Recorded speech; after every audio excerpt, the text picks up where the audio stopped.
Ladies and gentlemen, welcome to the Beautifully Broken podcast. I am here with Nurse Doza, who has been on the podcast before. Don't know what season, but it was in 2021. I do know that for a fact. And correct me if I'm wrong, but you identify as both a chiropractor and a nurse. I'm a nurse practitioner. Oh, even better. Yeah. Yeah, but that's true. Yes. I love it. So how are things going? Things are great. Yeah. I'm excited to talk today. I'm excited to be here. I'm in a good spot right now. So like you imagine whenever you're in a good spot in life, things kind of resonate. And, just hearing some Wayne Dyer today, talking about there's like this connection, this frequency, if you will, right? Where just things lock in for you and things continue to go that route. So it's like even today I get to walk into the clinic with you and, it's calm, right? Yeah. There's not a lot of movement going on, right? We have our time to ourselves. We have our space to ourselves, right? We get to enjoy this, right? Yeah. Yeah. So that's where I'm at. It's beautiful. And we had a 9 o'clock go and you sent me a text. You're like, hey, I'm running late. And it was amazing to pull into the parking lot. And I was like, oh my goodness, what a beautiful blessing to be able to do about 10, 12 minutes of backwards walking in the parking lot and just soak up some sunshine. See, I knew you were going to make use of your time. And this is actually just serendipitous, right? Because you had about 10, 12, 15, maybe 15 minutes at the most. I wasn't too late, but you had a few minutes to where you had that in the morning. You had sunlight, all right? You're outside next to the trees. I'm sure you heard some birds, right? And I usually talk about morning routine with a lot of people. Yeah. And so like 10 minutes to yourself, what would you do with it? You weren't on your phone. No. Right? You weren't looking down and scrolling and doing something like that, answering an email, right? You made use of your time. But can I be totally transparent with you is that I thought about it and the pull to go back into my car to get on Instagram was strong because I had a great post this morning and it was from this new Biohack Yourself movie on Amazon that I'm going to be in. And it was like, I want to see, and I see that my phone is like, ping, ping. Courtney says she liked your post.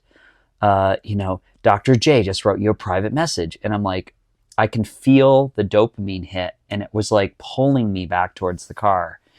And I had to pause myself. I had to check myself. I'm very aware of how powerful that phone is.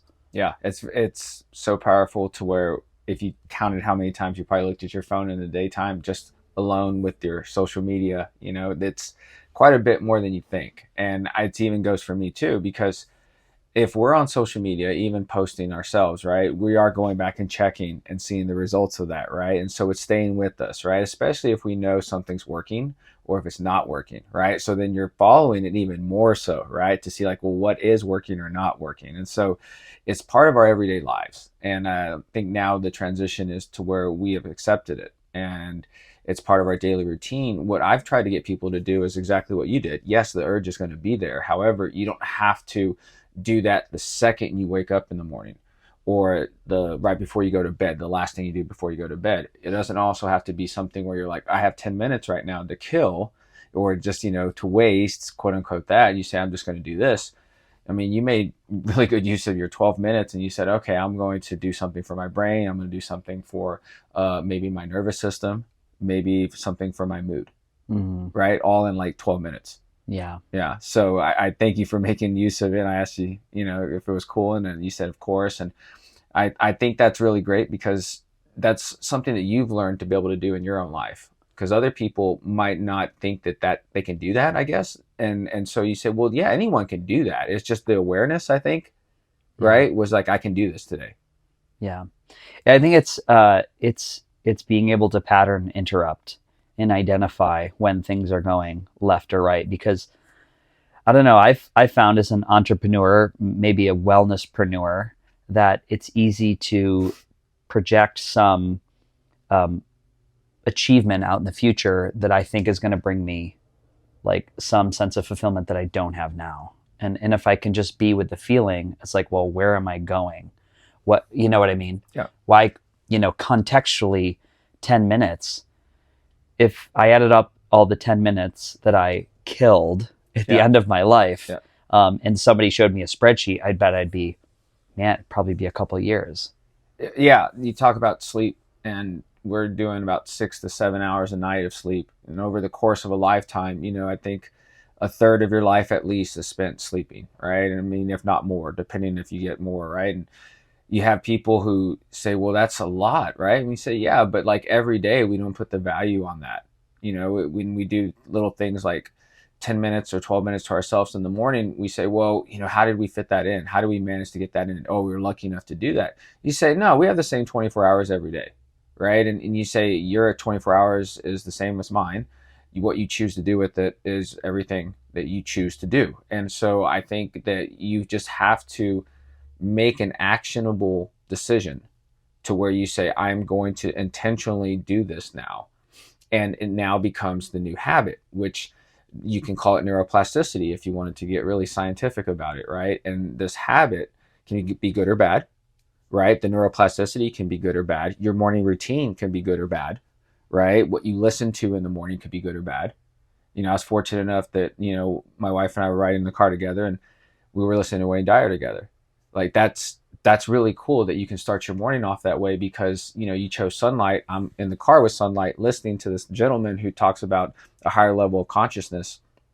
And not everyone gets to hear that first thing in the morning. Not everyone gets to experience sunlight in the morning, right? And you think about some of the most precious things that we still hold dear and we don't get it. We biohack our way into light because, you know, we missed out on sunlight. So we have to take our vitamin D and we have to get our infrared light panels, you know, and honestly, I'm guilty of it too, right? Because they're that effective, right? That's, I think what's really cool about it is that you think about all the things that you do for your health. And it still goes back to the essentials of saying like, well, it's not going to beat me being outside in the sunlight, you know, for 10, 12 minutes and just being with myself. Yeah. Right. So, I mean, great way to start the morning. Yeah. Yeah. It's amazing. There's so many different directions I could go with this right now. I know. And I'm so passionate about lifestyle change and behavior change. Yep. Because I feel that is something that is free. It's immediately accessible to everyone. And I don't think the gravity of those changes is always understood by the public. You know, we could go through a little short list of learning how to breathe and being outside in nature and sleep and exposure to a hormetic stressor of cold temperature that helps the body to regulate its own internal temperature. You know, interrelating to the outside world, interrelating to our community. Yep. And without those, the biohacks, they'll always make the shift. This is what I've come up with. This is my working theory. They'll always make the shift. But chances are, unless the infrastructure is there, you bounce back into your norm. You aren't going to keep that elevation of frequency or state change. Yeah, it's the loop, right? Mm-hmm. Humans are radio antennas, okay? And you think about the radio station that you're always listening to, the type of music, the genre, right? And you imagine you bump into someone else who's listening to a different type of music. Very different, completely different, right? Give me two bands. Give me the two bands so we can contextualize imagine that you're listening to Metallica, right? And then the other person there is listening to maybe jazz. Okay. And I mean, you could be Miles Davis, right? Be Coltrane, right? Whatever. And if you imagine you're listening to Coltrane, you can listen to something soothing, you can listen to something upbeat, but it's not going to be something like hard rock Metallica, right? Especially if you're thinking about going to bed listening to that, right? You're going to say, well, I'm going to probably choose the jazz, right? But if you think about someone who's listening to that all the time, let's say they're also having emotions associated with that music, right? And they might subconsciously know it or not, but imagine it's either good or bad, right? Or maybe it's happy or sad, it's maybe angry, maybe it's joy. Whatever it may be, most likely when you think about listening to a certain type of music, you sync with that music, right? If you're at Orange Theory and they're playing a upbeat tempo music, it syncs with your heartbeat, right? And that's why the BPMs are increased whenever you're listening with EDM, right? It's a sync, right? So hard rock, fast-paced Metallica, blah, blah, blah, blah, blah, blah, blah, blah. Regardless of whether I'm angry or not, I'm going fast-paced. Jazz can be slow tempo, which means my heart slows down. Just naturally speaking, I'm going to have someone who's just upbeat and excited if they're listening to Metallica all the time. So if I set them off in the wrong way, are they most likely to get overzealous and then start coming after me for some reason? Or the person who listens to jazz all day is going to be like, no, it's cool, man. Don't worry about it. It's good.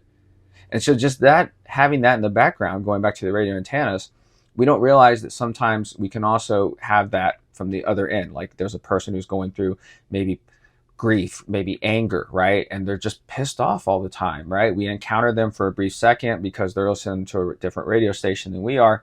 We don't sync, and our conversation doesn't understand, it doesn't converse, right? And you've met people like that. You walk in the room, the conversation's different, and you're like, I don't know, I walked into something here, I don't agree with this. So going back to the idea that we're on this loop, it's very hard to change this loop. It's very hard to change someone's opinion. It's very hard to change someone's belief. It's very hard to change someone's faith, right? Because this concrete belief or faith is that it was probably taught to them or ingrained in them, instilled in them from a very earlier age, or something through a traumatic event. And now this becomes the new loop, the new radio station that people listen to all the time. And like I said, it's very hard to change it unless you intentionally go out of your way to change the radio station dial. And you're like, all right, I am sick of listening to Metallica. Like, it just makes me uneasy. I'm drinking too much coffee with it, you know, like it's just, I'm not getting good sleep. I need something calming. Maybe I will try Coltrane, you know, maybe I'll try jazz, maybe lo-fi, something else. I don't know, just anything else. Ben Folds 5. Ben Folds 5. Yeah. Some of his new orchestral stuff makes me, I cry. It's so stunning. Like when he has Australian Symphony Orchestra, or he's been playing with an orchestra in the United States. Yeah. It makes me cry. It's so beautiful. It's therapeutic. Yeah. And I think going back to like the lifestyle, and this is how we'll probably integrate what you wanted to talk about today, was you are a product of your environment. And so we talk about health, and I think that's how we met, was through health, right? And health and wellness, our enthusiasm for health. And people who want health, I was even thinking about it today, it's not a skill. It's more of like, you don't have to buy anything. It's just more of just like this mindset shift, like you talked about, that becomes now the new habit. And I think a lot of times just wanting to be healthy is what we ask for most people. Like, it's not that you are doing all these things, you buy all these things and then it's working. It's like, no, like intentionally, like you just had to want to find out what will work for you, because some things might not work at first. Yes. And you got to figure out what's your recipe, right? But, you know, sticking with it is hard, because a lot of people will give up. Something's hard, they give up, right? And you say, okay, well, what does it take to make a new habit, right? Or maybe a better habit? It just basically means you do it longer than 30 days. I mean, that's it. You do the same thing for 30 days in a row. It becomes the new radio station in your head, right? Because this is what you tell yourself first thing in the morning. You tell yourself you're beautiful 30 days in a row, first thing in the morning. Your body believes it on the 31st day, right? And then you say, oh my gosh, if I feel beautiful first thing in the morning, it's because I told myself this every day. It wasn't that I waited for my spouse or my significant other or my coworker or someone to tell me that I'm beautiful. I just had to tell it myself, because if I wait to the end of the day to hear it from someone else and I never hear it, what does that do to my psyche? What does that do to my sleep? What does that do to my mood? The next day I wake up and do it all over again. So you go back to, we're a product of our environment. Most people don't have an environment that supports them, right? And so if they don't tell themselves they're beautiful first thing in the morning, or they get the sunlight first thing in the morning because they know it's good for their soul, they say, okay, well, I'll just go about my day. And I'll just go about my day. And you say, well, if you could just squeeze in 10 minutes in the morning, get out of your comfort zone. And some people say, well, who's going to support me in that? Right? And so the second thing, I mean, I've always used to say like sleep was important. I think the liver is probably the most important organ outside of the brain that we should focus on. And, you know, also the most important thing in health, I believe now, is community. Right? And so my community likes to hear that I talk about the liver so much. And the reason I talk about the liver is because if you're a product of your environment, what are you putting into your body from your environment that could be hurting or helping your liver? Yeah. Right? Yeah, we could shock people. I mean, it's not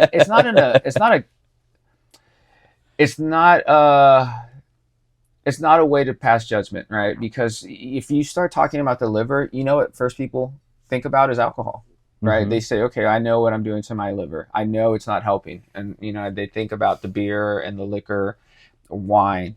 And in the last couple of years, people, I would probably say consume more if they were already drinking. I mean, it might be a fair assumption that most people, just because of the pandemic in 2020 through Mm-hmm. 2022, Yeah. they would probably say, okay, I drank more because, this reason. And it wasn't happiness. Like, it was never like I drank more to celebrate. Yeah. It was more like I drank more because I was sad. All right. So you go back to the radio stations. You say, well, if you're sad, I like to listen to sad songs. That's one thing that helps me. Instead of drinking, I will go listen to sad songs. So you talked about Ben Folds 5. Like, I have a playlist. It's called Boys Don't Cry. You'll appreciate this. And it's all these songs that will probably make me cry if I listen to it just at the right point of the day. Wow. Right. And you say, like, oh my gosh, when was the last time people actually cried? There's a lot of people who do not cry on purpose, even when they know they need to cry.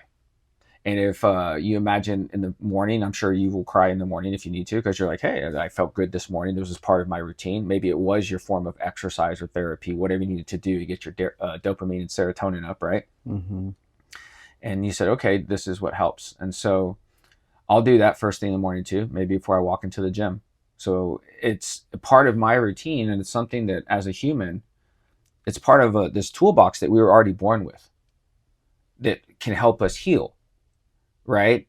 If we activate it the right way. So think about that alcohol the night before. If it destroys your liver, which we know it does, how is your liver showing up the next day? Mm-hmm. If you're sad, right? And I want people to associate it because they think food all the time. I say, let's look at just the overall person, their state of mind right now, right? Like waking up, they're hungover probably from drinking. And then they could easily go outside and get sunlight if they wanted to. Like you said, walk backwards for 5 minutes, like to jog the mind. But they choose not to because they don't feel good, right? And they got to go to work, right? Yeah. So then you say, well, what do they do next, right? They pound coffee, right? Maybe they grab a taco because they think like this will help kind of get me going. Maybe they choose not to eat.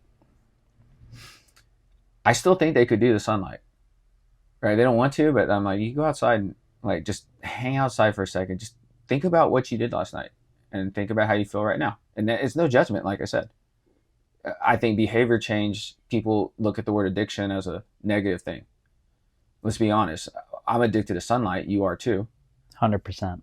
You're addicted to the idea that you like to tell yourself positive things, right? Like, I don't think that's a bad thing. So if you say I'm addicted to alcohol, I say what you're really addicted to is the idea that someone hasn't told you that you're beautiful in a long time, or the idea that you haven't really cried in a therapeutic way in a long time. Right? These are things that help us respond to stress. And if we don't do these things on a daily basis, then, it builds up. Go back to the liver. Well, the liver is the organ that will respond to stress in a detoxifying way, right? If the liver is healthy enough to do so, the liver can battle almost anything you put into the body, right? And that includes the alcohol, in addition to your environment, the negative thoughts, the negative people, the negative things that you look on your through your lens, like and see from your screens. Your liver will handle all that and process it. And the liver is the only organ that, if it's healthy, you could cut it in half and it'll regenerate completely. And if you take care of it, it can do amazing things for you. Now, let's just look at the stats real quick. 1 in 4 U.S. adults, and I would probably say actually 1 in 4 adults worldwide, have fatty liver disease. And when I say that, these are what these stats say. This is the CDC. This is, this has been commonly known for at least a few years, right? And it's not like they're saying it's getting better. And honestly, fatty liver disease is underdiagnosed. That's also common. So you imagine the numbers are probably more like 1 in 2 to 1 in 3. Just to interject, I had a friend from New York, very healthy, Broadway dancer, great shape. He was diagnosed with fatty liver disease, and he was floored. Yep.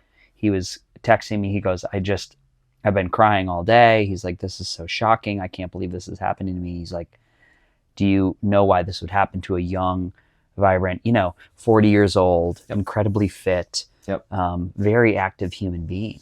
So I've had more and more friends reaching out with this concern or diagnosis. You'll have a lot more too, unfortunately, because I have the same thing that's going on. And I'll have people that ask me, same deal. What gives?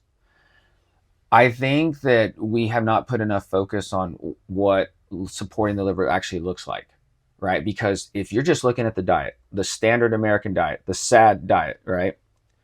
You're looking at a diet that doesn't have a lot of nutrients in the foods that we're eating. Let's just be honest, right? And what I've learned in chemistry is that the body needs nutrients in order to function. This is not new science. This has been known for years, right? Ever since Hippocrates and Da Vinci were working on human bodies, right? We knew that the body needs things like sunlight in order to function well. We need sleep, right? And then we also need to eat in order to get energy, right? When you get nutrients out of that thing. Well, the soil we know is not the same that it used to be, Mm-hmm. right? And then we also know that the food we're eating has a lot more chemicals in it than we thought. So when our bodies are trying to metabolize these things, it is looking for nutrients out of food. That's the reason why we actually eat, right? It's not the love of food. It's not the idea that our parents used to cook our favorite meal and this is the only thing that makes me happy now, right? It's the idea that we just need sustenance, right? And if we get the right sustenance, our body functions well and we get the most out of our bodies, and then we get the most out of our human experience, or at least be able to show up to get the most out of our human experience, right? Yeah. So then the liver is this fascinating organ that needs just the same kind of approach. It's like maybe it needs even more nutrients because the liver has a certain recipe and it's genetically supposed to work a certain way. There's this gene called the MTHFR gene. And a lot of people have had labs done. And if you've had genetic panels, if you remember the 23andMe, okay, you remember that term? Yeah, we talk a lot about genetics on the show. I'm sure you talked about Ben Lynch, or at least listened to Ben Lynch. And Dirty Genes, Dirty baby. Genes. Check out that book on Amazon, Dirty Genes. It's incredible. It's incredible. And I learned about the MTHFR gene through labs and through Ben Lynch years ago when I was in practice. When I was starting off in practice, this doctor was talking about this gene that could explain why people are depressed. So everyone, should be listening to this. I'm like, yeah, this is interesting. Well, guess what? This gene I tested, and I had a mutated gene. I had this gene that was really off. And I said, oh my gosh, so does that mean I'm at risk for depression? Well, it makes sense, right? And I look at my past history, and I guess I was depressed all these years because the MTHFR gene also means you have a folate deficiency risk. Vitamin B9. Okay, vitamin B9, folate, think about green leafy vegetables. You and I both know I'm not eating 20 pounds of spinach in order to get all my nutrients for vitamin B9 that way. And I like veggies, but let's be honest, I'm not going to eat only veggies. I like meat. I like, beef. I like chicken. I like chicken eggs, right? I like fish. And so I said, okay, well, what do I need to do? I need to take a supplement. All right. So go back to the MTHFR gene. Well, the MTHFR gene for me is really off. And I do research and I say, okay, well, that also means I'm at risk for low vitamin B9, and check the levels. Sure enough, it's low in me. I go to find out the MTHFR gene, a lot of those genes that we make and have are found in the liver. And I go and I look at vitamin B9, half of our vitamin B9 is stored in the liver. And you're going to say, well, it's a water-soluble vitamin. It is. However, our liver stores half of our vitamin B9 in our body at any given point. And if our liver is fatty, which means we have an overaccumulation of fat deposits in the liver, my theory is there's less vitamin B9 in that liver, which means it's less than half, of what our body needs. And then on top of that, if most people have a fatty liver and they're malnourished on top of that, they're malnourished to the point where their liver is not going to work to the degree they need to. And if genetically they have this issue like I do, their liver is also not going to work that well too. So then I go back and I just say, okay, MTHFR gene. If you look at all the research, they've shown there's a correlation to things like dementia and things like depression and neurological issues because of the whole B9 thing. And B9 also helps make neurotransmitters, dopamine and serotonin, right? And so you're saying, oh my gosh, what else does the liver do? Well, the liver, and like I said, because of this gene, you start to find this out.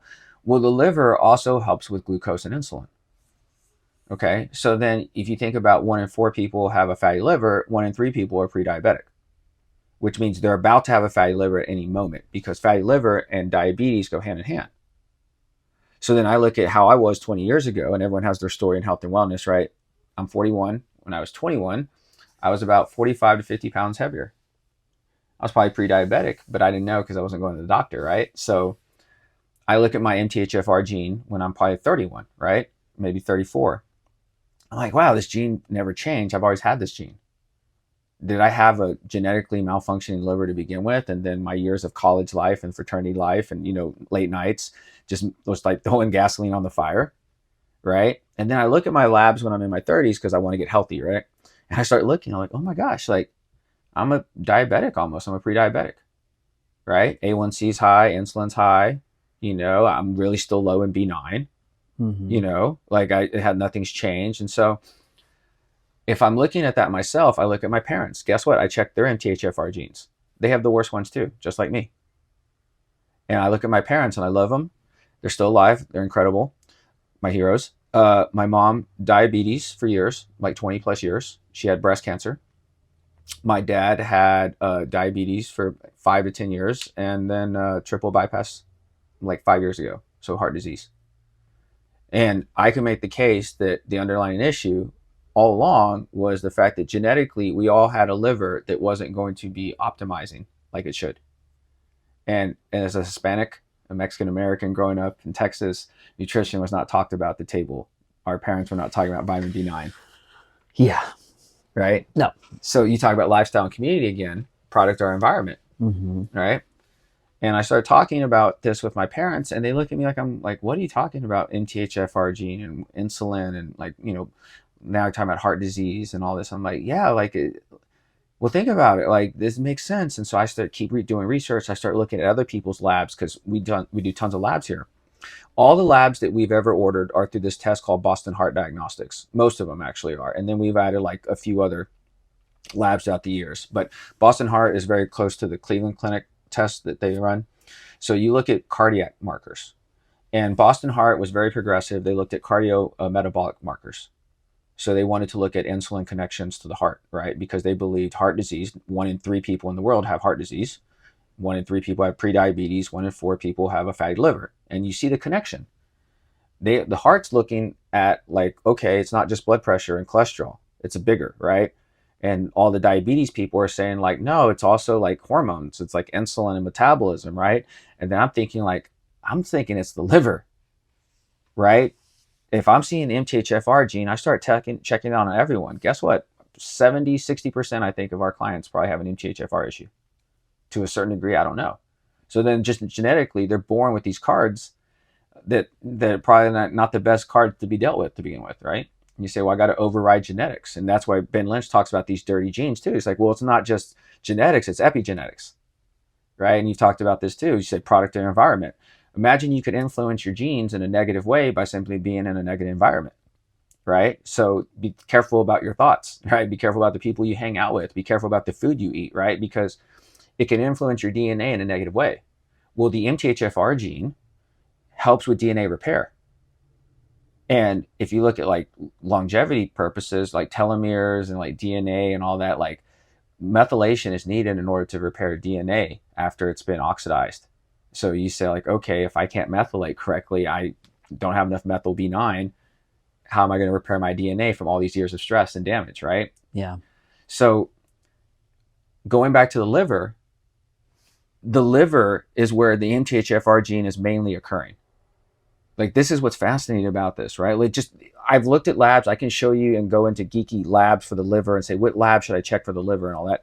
Just assume that just looking at the numbers, 1 in 4 people, fatty liver, 1 in 3 people, pre-diabetic, 1 in 3 people, heart disease at the moment. Look to your left and right. Their liver's at risk for damage right now. If not, it's already damaged. Because the second you consume processed foods, the second you consume a soda, you're damaging the liver. Let's be honest.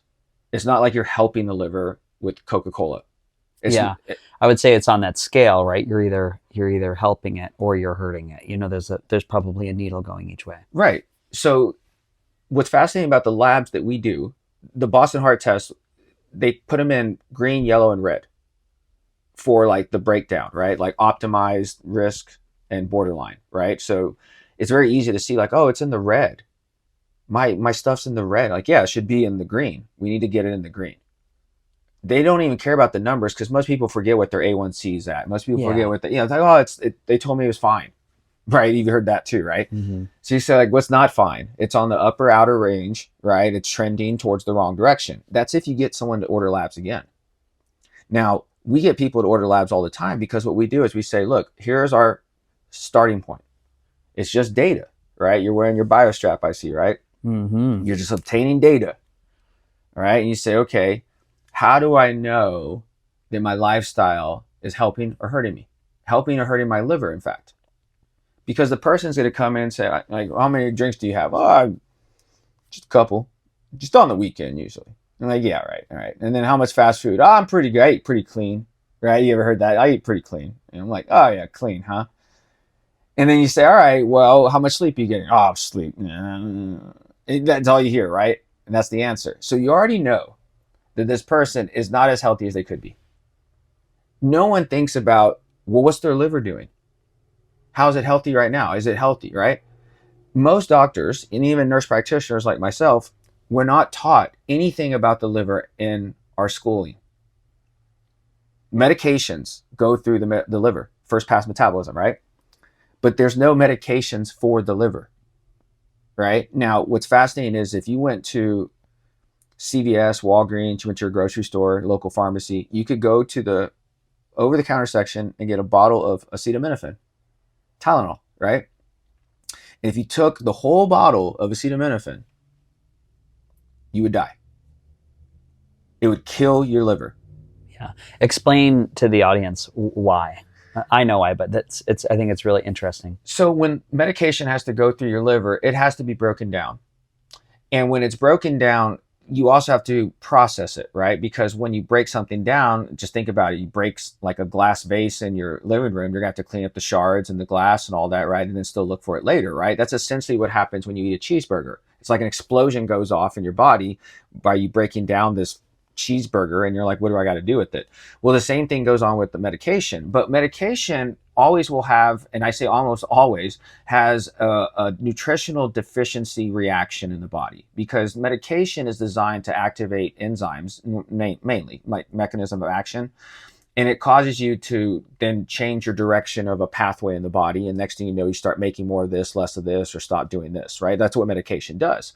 In the process, it overrides a pathway, a genetic issue, if you will, and it also somehow causes a nutritional deficiency. Like, for example, antibiotics cause a deficiency in probiotics in the body, right? Metformin causes a deficiency of B12 and CoQ10. Proton pump inhibitors, which is for GERD, causes B12 deficiency. Statins cause CoQ10 deficiency, right? And it's really fascinating because we're not taught this in addition to the medication when we're taught pharmacology. Like, I'm taught to prescribe medication. But no one said, hey, you're giving all these antibiotics, you should give a probiotic to the people too. And I'm like, really? Like, that makes sense. So then if you go back to medications and they go back into liver, acetaminophen has a big thing that it does. It basically is an anti-inflammatory. Now, one of the things that it does is it basically kills fever, right? Suppresses fever. It lowers pain. And it basically replaces your body's own production of whatever is supposed to kill that pain or reduce the inflammation. Your liver is what's supposed to make that thing that kills pain or reduces inflammation in the body. They're called antioxidants. And the big one that it makes is called glutathione. Now, glutathione is, for you geeks out there, it's a peptide. It's a tripeptide. It's 3 amino acids in one. And if you've heard of amino acids, now you've heard of proteins, you've heard of DNA, now we're talking, right? So glutathione is naturally made in the liver, and you release it to not only help you with reduction of inflammation, but it also helps with cell damage. Your liver makes a lot of its own glutathione with the help of the MTHFR gene. And Tylenol will directly inhibit this production. It destroys the production of glutathione. And if you don't make a whole lot of glutathione to begin with, because you might have genetic issues like with the MTHFR gene, and you decide you're going to drink and then take Tylenol because it's a hangover day, you're destroying your liver even more so, because now the liver can't make something to help even protect itself in the long run or help it repair itself, right? Because when you do this over and over and over again, like I said, it goes back to the idea that just one drink, one soda, one meal will go and directly stop a little bit of that production of glutathione, a little bit of that antioxidant production, a little bit of the ability for the liver to function at its optimal level. Right? Just from a standard standpoint, you say, okay, I can live with that. Okay, How many times have you had a cheeseburger in your lifetime? How many times have you had a soda or a diet soda or have had an alcoholic drink? And then you say, okay, how much Tylenol have you ever taken? And I go back to the idea of saying, what's the most scary thing out of all those things, out of a cheeseburger, a soda, or Tylenol? Well, I know that a whole bottle of Tylenol will kill me on the spot because it kills my liver on the spot. But the cheeseburger, if I eat 30 of them, it's a slow death, right? You call it weight gain, right? You call it indigestion, IBS, leaky gut. I'll call it fatty liver, right? And so if you do enough of it, the liver is so resilient, like I said, that it can regenerate itself and also fight off long-term disease if you give it a chance. But if you took acetaminophen, which is over the counter, right, and you took too much of that, it literally destroys your liver and kills you in the process. And what's fascinating about this, going back to the glutathione thing, if you overdose off Tylenol and you went and overdose off acetaminophen and you went to the ER, you know how they would bring you back to life? They'd bring you an IV bag full of N-acetylcysteine, NAC, the precursor to glutathione in our bodies. And they'd give you an IV bag full of NAC to regenerate your liver to the point where they'd say, okay, we're going to save you. That's been done for years. NAC's an essential medication in the WHO book of essential medications worldwide. And if you don't make enough NAC because you took too much Tylenol or because you have too much alcohol or too much fast food or genetic issues like the MTHFR gene, then you're not making enough glutathione. And so it's like a recipe for disaster, right? And it all goes back to the liver again. So then you say, okay, let's just say that the liver is not healthy. Just go with that idea. Let's go look at everything backwards because I'm a family trained, practitioner. Preventative stuff. If we're trying to attack fatty liver, diabetes, heart disease, oh, and keep in mind, in this country, every 65 seconds, someone is diagnosed with Alzheimer's. We have vascular dementia as an issue long term, and we still have to outrun cancer, right?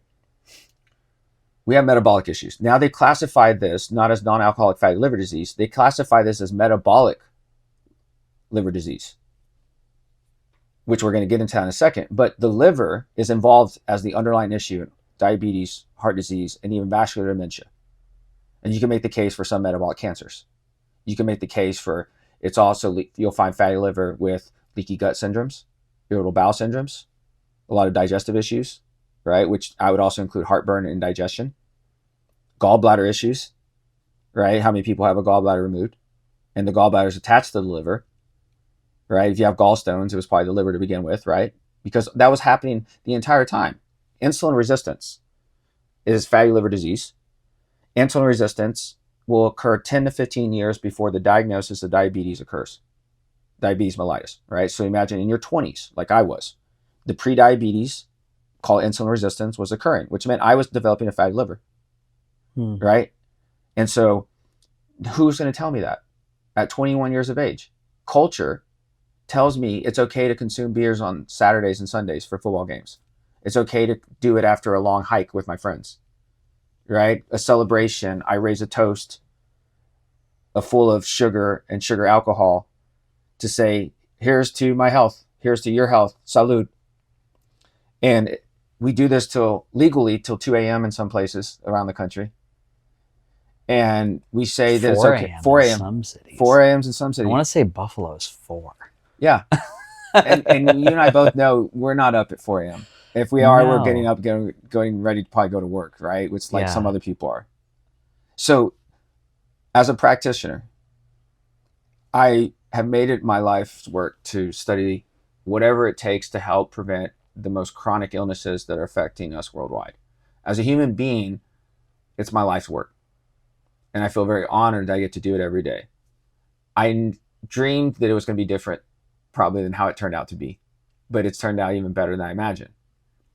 I get to talk about diabetes prevention, and I get to talk about, helping people with heart disease and prevention of things like dementia. Because when you talk about it, it's a multidisciplinary approach. I still refer to like the American Diabetes Association, all their guidelines. I constantly study them. A lot of their stats, just recently got updated. It gets updated every few years. And when I was reading how their approaches are to diabetes, fatty liver is not really mentioned. It's like a newer concept. But they're saying, well, let's reclassify non-alcoholic fatty liver disease to call it metabolic disease. And now they've said insulin resistance is like the focal point in diabetes, right? Well, the liver is involved in insulin resistance. So they said, oh, we found out in addition to insulin resistance, you're going to have a fatty liver. I'm just saying the fatty liver caused the insulin resistance because you were polluting your liver with medications, fast food, sodas, and alcohols that then spiked your insulin, that then led to insulin resistance. Yeah. It's not the other way around. And so this concept of what I'm saying is like undoing 40, 50, 60 years of how we approach diabetes. But science tells you we have to continue to evolve. And the liver, to talk about the liver in the way that we've talked about it now, it's not groundbreaking. This is stuff that I studied for the last 14 years of my profession, right? Because I'm studying research, the same research you're looking at. The same labs that you ordered are the same labs I ordered, right? And you say, okay, I'm getting to help a lot of people who might have diabetes issues, that have NTHFR issues, that have fatty liver issues, that have gallbladder issues. Our podcast, our top podcasts are not just on the liver, it's on the gallbladder. People who've had their gallbladder removed and what to do about it. Yeah. And we were like, well, we're focused on the liver, but oh my gosh, all these people have their gallbladder removed. How many people? I think 1.1, 1.2 million Americans every year get their gallbladder removed. And you know how much diet is talked about afterwards? It's very, very small percentage. Small percentage. They say, oh, you don't even need your gallbladder. Go back to what you're doing. Good luck. The fatty liver was still there, right? And I call it fatty liver. It'd be an interesting survey to put out and just say, you know, especially in your community email list, Instagram, social media profiles, who has had their gallbladder removed. Because it's very interesting in the world of Lyme disease, it's very, very common that, I mean, man, I want to say 1 out of every 2 people I talk to, that their gallbladder will become so inflamed because the body is dealing with this biological burden, right, that they're just rushed to the emergency room with this incredible intense pain and they cut it out. And you think that, okay, let me ask you this then. When you think of liver issues, what do you think the first sign of liver issues is, in your opinion? Oh, goodness. What would I say? I mean, I would say just a little tenderness around that spot, even a little pain around the liver. Okay. All right.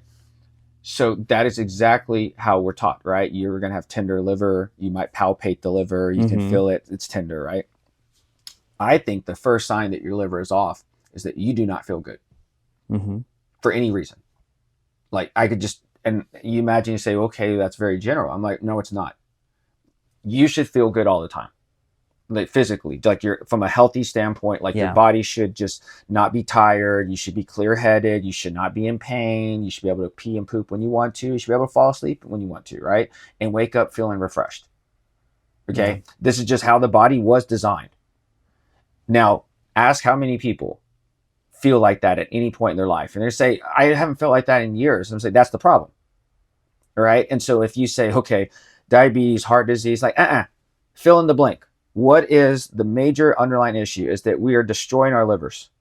Okay. We are destroying our livers, right? Just from just a simple standpoint. And you say, okay, yeah, you're tying it all back. Yeah.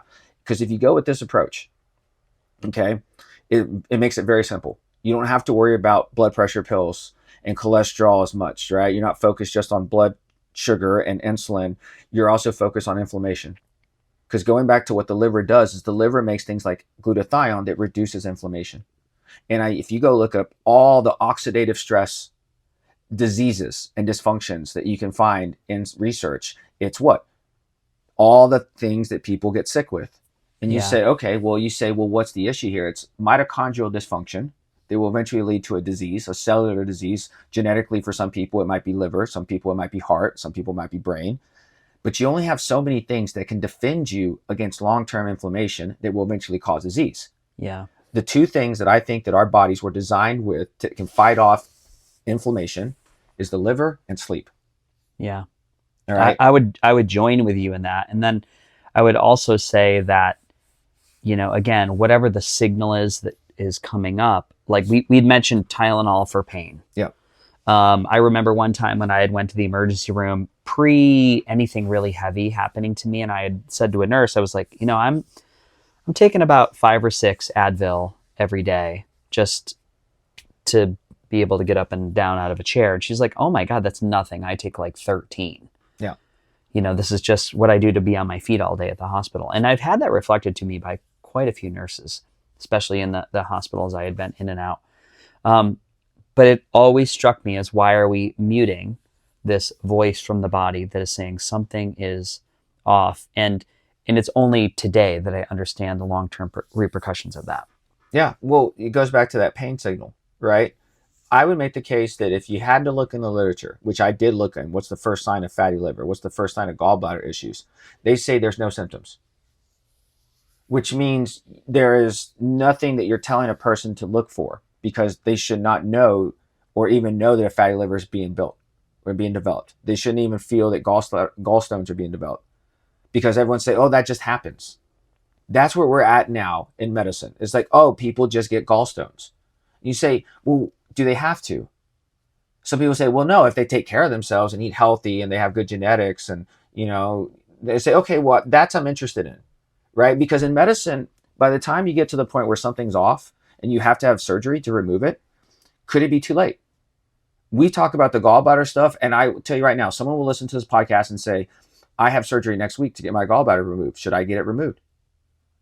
And I'll say, did anyone along this course say, hey, you might have issues with your liver. Why don't we do something about that and see if that would help it? Because the answer is probably no. No one's ever said anything about my liver, because they won't say anything afterwards about it either. And if you say, well, how could have I avoided this? Because it goes back to the individual that says, how did I get a fatty liver? I eat healthy, blah, blah, blah. I'm going to say, look, maybe it was something genetic. And yeah, you eat healthy now, but when you were 21, let's be honest, when you were a teenager, let's be honest. And Yeah. I talk about females too. Female athletes could get by with eating junk food all the time when they were teenagers, because they were working out all the time. They were long distance runners and swimmers, right? And they could get by with not eating junk food, or eating junk food and like not putting on weight. Yeah.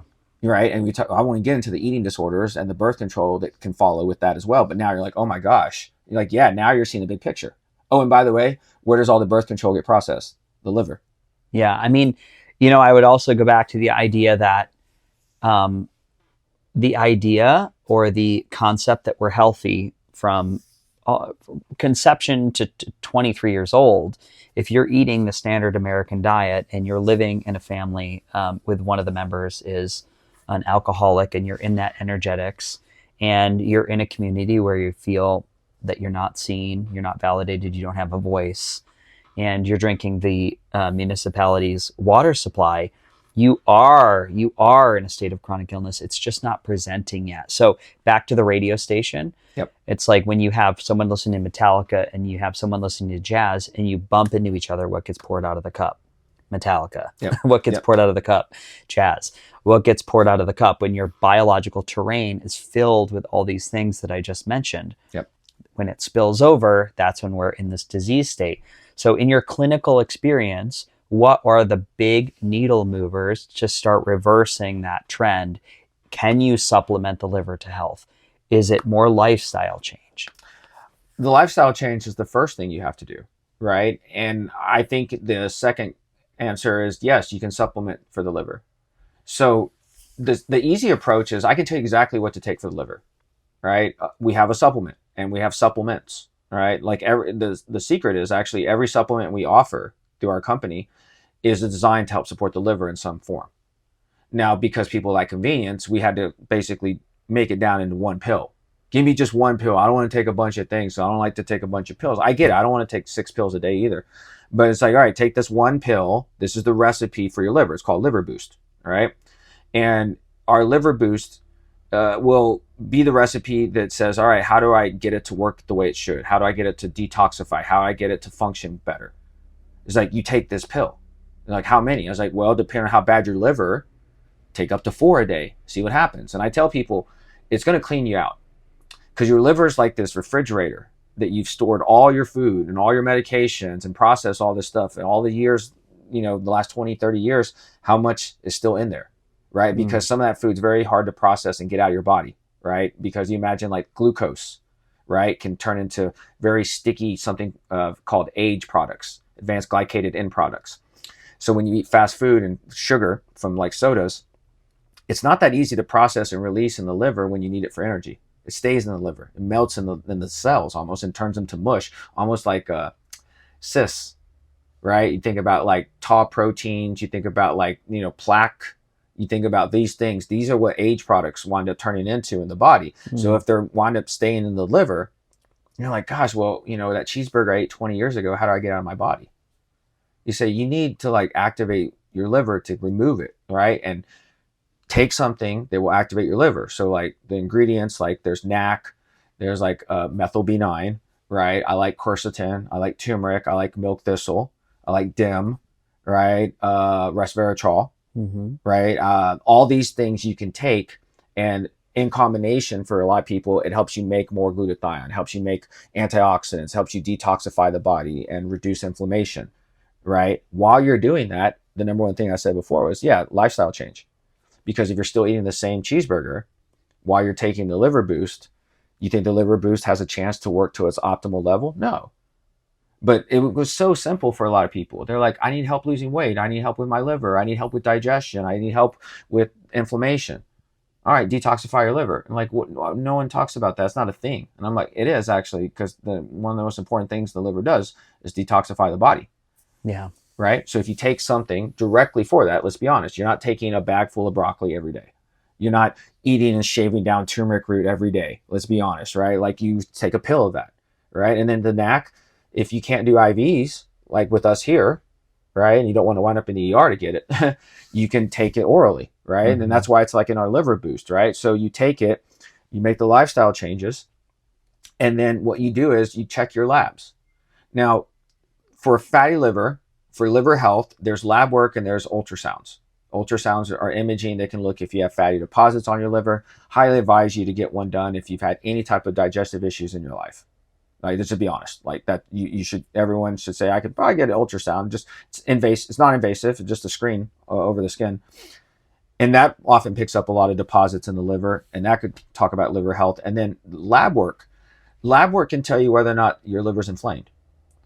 And like I said, it goes back to lab work. Yeah, the MTHFR gene, genetics, that's something I have to live with. But can I see lab work that would tell me if my liver is currently inflamed?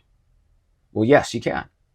So if you order liver function panels, you order like things like HSCRP, you order things that will show you whether your liver is healthy or not, you match it up with even like the ultrasound. And then now you have a tracking method, just like you would have your wearable devices, right? And I would say, okay, let's just say you're not going to have the labs to do it. And you're like, well, I have an Apple Watch. Okay.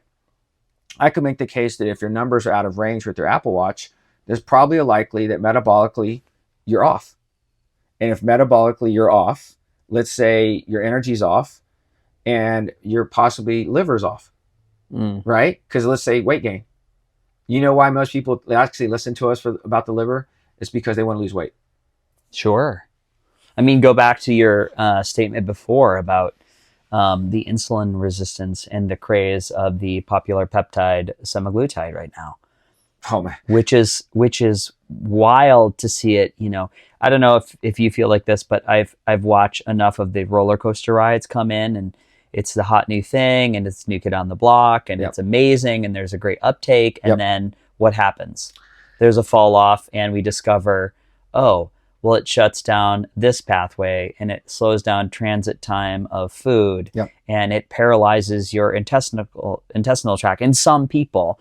And you start to see, wow, this thing that's happening to us, excessive weight gain or metabolic dysfunction, is a symptom of lifestyle. And the intervention is only going to go so far. And I also want to say, I'm going to talk out both sides of my face, is that sometimes it's incredible to have the boost of losing 30 or 40 pounds to get you excited and amped about your health.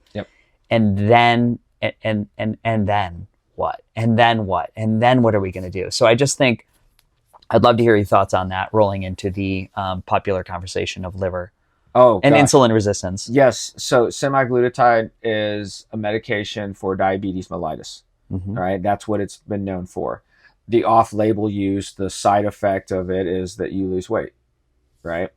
Now, I look at the numbers. 1 in 4 people in this world have a fatty liver. 1 in 3 people pre-diabetic. 1 in 3 people heart disease. Could you make the case 1 in 3 people are obese or overweight? And you say, well, that's a big difference. I'm like, yeah, like if you depend on what chart you use. Like in BMIs, like most people will probably be obese, right? Because most people are already overweight. They don't realize it, right? It's a very small. I don't like BMI, but if you do like body fat analysis, right? You look at like body fat percentage and all that. That can tell you a better picture, right? But not everyone has access to that. So you still say, well, what's the underlying issue in all this, right? They're all inflamed. They're inflamed, and if they're inflamed, they've gained weight, right? Let's just be honest. Because if they have a fatty liver, they're inflamed, right? They're holding on to their inflammation somewhere. Fat cells get inflamed and they get bigger. That's how you gain weight. You know, and I've learned this a long time ago. I was like, well, how do people actually gain weight? Because it's not like you gain more weight in your foot when you gain 30 pounds, right? Let's be honest. You lose 30 pounds. It's not like your foot lost 30 pounds. You're like, where did you lose the weight? It's where you hold on to fat cells, your midsection, your chest, your arms, your legs. And so we would measure these labs, going back to those Boston Heart labs, we measured these labs again, and all these people who wanted to lose weight, but they also wanted to say, well, I want to look at my hormones. I want to look at my like genetic markers. I heard you have really cool access to labs. I want to check my labs. Because that's what people want to do. They want to know more about themselves. They want more information, more data, right? So cool. So we order these things and we'd see all these inflammatory markers elevated in people who had weight gain. And I said, well, weight gain is a byproduct of metabolic dysfunction. And that's simply prediabetes or heart disease, right? Or fat inflamed cells that are really fat, like they're inflamed, like they're bigger, they're getting bigger, right? And you study these and you see them in the labs, like, wow, this could explain your weight gain. Because if your markers are still off, I'm like, that's why you can't lose weight. So go back to semaglutide. This medication is for diabetes mellitus. One of the things that it does is it helps support insulin sensitivity. Okay. Now, could you make the case that insulin resistance is a big issue in diabetes, heart disease, metabolic syndrome? Yes, it is. Right? Fatty liver disease? Yes, it is. There's only so many medications that come along that you say like, wow, like, you know, this is like, this does what it's supposed to do. Okay. Now, here's the downfall. Just like everyone, people like convenience, right? So convenience comes with the idea of saying, I can give myself a shot of Ozempic, semaglutide, Wegovy, Mounjaro, right? I can give myself all this stuff and I can do it once a week and I lose weight. And they'll lose it fast without having to really do anything else. The magic bullet, if you will. I'm pinning there. Keep going. Now, this is what is all known to be true in the last few years. Like, this is recent stuff. This hasn't been going on for 20 years. You just heard about this. The craze is happening now. It's the biggest craze since Viagra as far as medication goes. But what it does for people is it also suppresses their appetite. Now, it brings up another conversation, which we're going to get into, but what semaglutide does is it suppresses your appetite by gastric emptying delaying. So it doesn't allow food to empty the stomach the way it should, and it slows down the metabolism process of breaking down food when you eat. The problem is people still eat food because they still think they're hungry. That's another conversation we need to get into, but when you still think you're eating because you're hungry, and you're eating breakfast, lunch, and dinner when you don't have an appetite and you're already having too much food in your stomach to begin with, the process, therein lies the problem. Because if you're thinking, this is my magic bullet, I have to do this forever now, then essentially you slow down the gastric delay for years. You never fix the whole underlying issue to begin with, which was you couldn't stop eating. You were addicted to food, right? And then you ate too much food. And yes, the insulin resistance helps. What will happen is semaglutide helps with the insulin. When you help with insulin and you help regulate it, you reduce inflammation and you lose weight. Like that's why they gain weight. It's because they had insulin resistance to begin with. But if you say, well, they're also diabetic, it's like, well, yeah, like it makes sense. And you say, well, how many people are diabetic who don't gain weight? There's a small group of people, but most people who acquire diabetes later in life, the diabetes we keep talking about is type 2 diabetes mellitus, and you can acquire that in life. I could almost make the case it's an autoimmune disorder, right? And then what will happen is you genetically can always have that happen to you. You can make diabetes happen by simply having a poor diet, Like that can happen. You were born without diabetes. You got it when you were 30 or 40, right? Because of your lifestyle.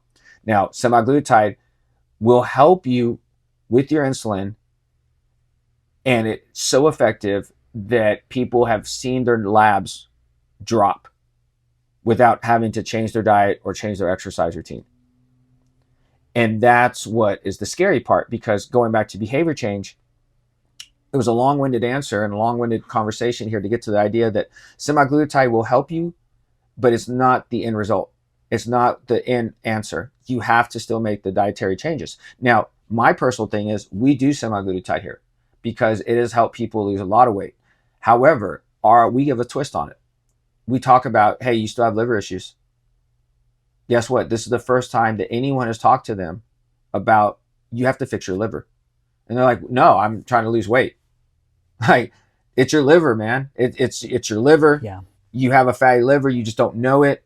I'm telling you, like, you have inflammation. You already have insulin resistance. So I know you have to have an issue with your liver. And if you explain this to them on a phone call or a consult or a conversation down the street where they're like, yeah, I think I need to come talk to you about semaglutide. I think I need it for my health. I say, well, let's talk real quick. How much weight do you want to lose? I'll just be straight up with them. And they're like, 50 pounds. People can lose 50 pounds with semaglutide. Now, go back to what you said. Someone loses 30 pounds. And I said this on our podcast the other day. If you lose 30, 40 pounds, somebody will congratulate you. Like you won something. Yeah. Right? Like you lost 40 pounds, man. Congratulations, dude. You awesome. You're kicking butt at life. And you're like, yeah, I am, man. I lost 40 pounds. And that feeling that person has is priceless, right? Because it's one of the few things as a human that we get to experience that's what? Pure joy, pure satisfaction, pure accomplishment. There's only so many things in life that we can say, we did this, I did this, right? Like that I set a goal, I met it, I accomplished it, I can check that off my list. So for most people, getting to the 40 pounds is the goal. And what I have to tell them is that when they want semaglutide, I say, we'll get you there. It's such a powerful medication. You call it medication, quote unquote. Mm-hmm. You say, we'll get you to 40 pounds. But then I say, how are you going to make sure you keep it off? And then they say, well, I'll just take this forever. I'm like, no, that's not how this works. You can't take this forever. What happens when you take it forever is that you become reliant on it and other parts of your body don't work as well. And that's what you start seeing with those side effects. Yeah. Back to the pin. It's the Jordan Peterson has said in his clinical practice of psychotherapy, he's never seen anybody get away with a lie. Yep. And every time I hear that phrase, I was like, ooh, that's so good. Yeah. Not one. He goes, I've never seen one lie get away. It's in there. Yeah. It festers. Yeah. And so the body knows. You know, the body knows. We almost use this, like, remember the cheat codes in Contra where you could pull up 30 lives? Yeah. And I think, you know, I'm a huge advocate of technology. I look at this as a technology and I'm like, so use it. And then also realize there is a balance. There's a debt that needs to be paid. We've used the cheat code. Yep. Now it's almost, you got to double down on the, you know, the lifestyle interventions and the behavior change, knowing that we've had this 40 pounds leave the body. And now what? You know, now how are we going to balance the scales? The other thing that scares me about slowing gastric emptying and changing the food we're eating, the food's already nutrient devoid. Yep. Minerals are devoid. Yep. So we have all these signaling molecules that those are going to be the major players in long-term chronic illness. Those are going to be the players in cancer rates. Yep. Yep. So if we talk about the building blocks that we're just like, let's take away more building blocks, what does the version of you look like in 15 years when we've taken away all the raw materials to make a better you? It's almost like, you know, robbing Peter to pay Paul. It is. And I still look at it this way. When you have someone who takes a genuine interest in their health, it changes how they're going to respond as far as outcomes, right? If I have people who come in here who say, I want to lose 50 pounds, I know they're serious. Because by the time they get to me, they're not like joking around. Like, it's not like, oh, I've thought about 50 pounds. If they've paid for a consult to come in and talk to me about their weight and they're wanting to lose 50 pounds, they're serious. And so the conversation comes up with the idea of like, okay, what have you thought of? And so they say, okay, well, I've been researching which means they've heard it online, and they say, this seems to work for a lot of people. I talk a lot of people out of it. I talk some people into it, apparently. They've already made up their mind, right? Mm-hmm. What I tell them is I inform them on what the possibilities are and try to allow them to make a decision. Education is powerful. So then what I say is like, here are your options. Here are 3 options. If you want to lose 50 pounds, there's this way, and that way. What feels comfortable with you? I would love to run a pod in which we got 100 people. 50 get nothing aside from semaglutide, sure, and then 50 do like the full on beautifully broken lifestyle adjustment. I would love that. We do sleep, we do cryo in the morning, we do meditation, we do lymphatic drainage. Love it. We do a total overhaul of the nutrient intake. Maybe there's some even intermittent fasting or some extended fasts in there. And then I would just say the other thing would be like the self-authoring suite. Write out your life story and see if you're happy with where that direction is going and where you're headed. And I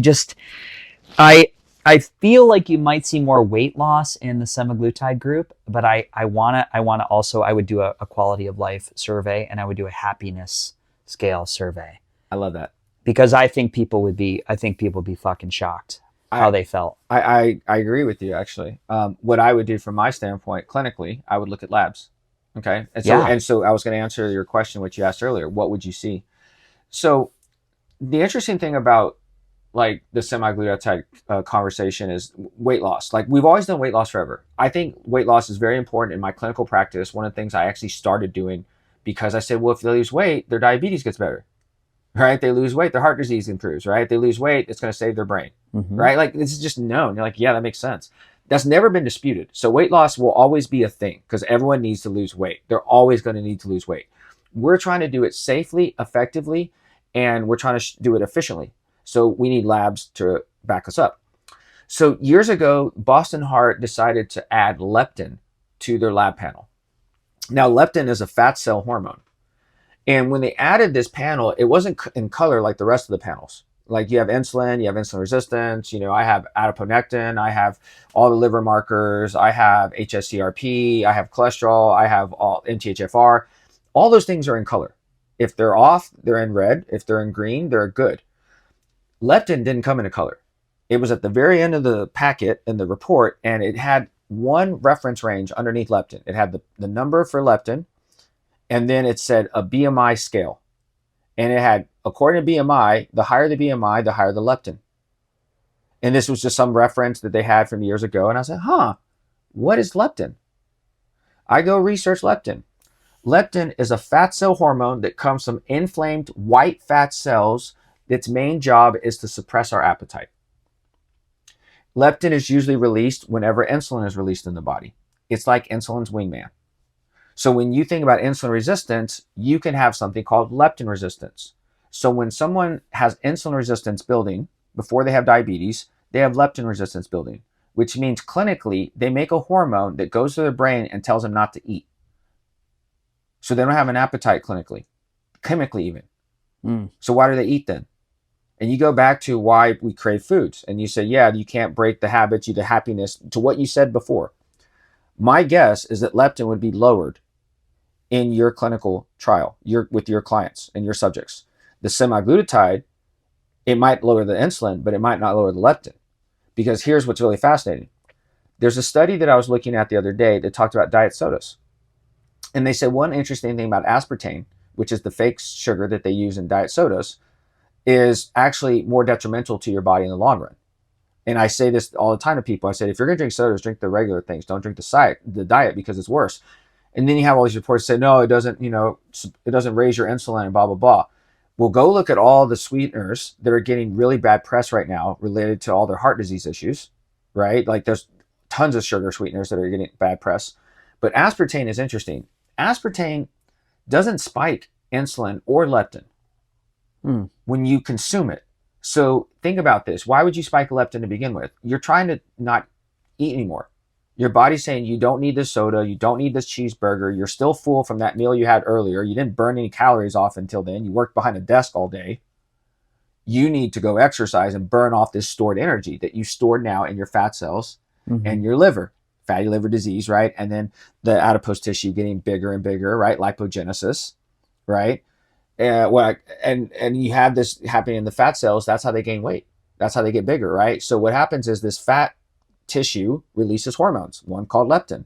Leptin gets released whenever you eat at the wrong time, sends a signal to your brain, don't do that again, you're still full. But you missed the signal at dinner time.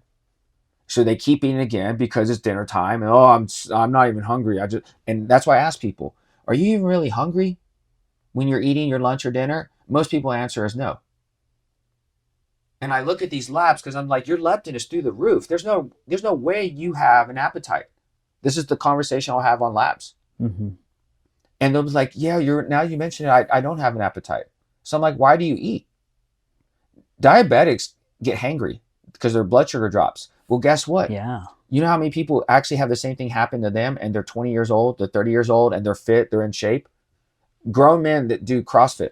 I can make the case that people who run marathons are their own form of diabetes, right? That marathon runners and all that, like athletes, high endurance athletes, they're their own diabetic. It's like probably type 7 diabetic. Because think about this.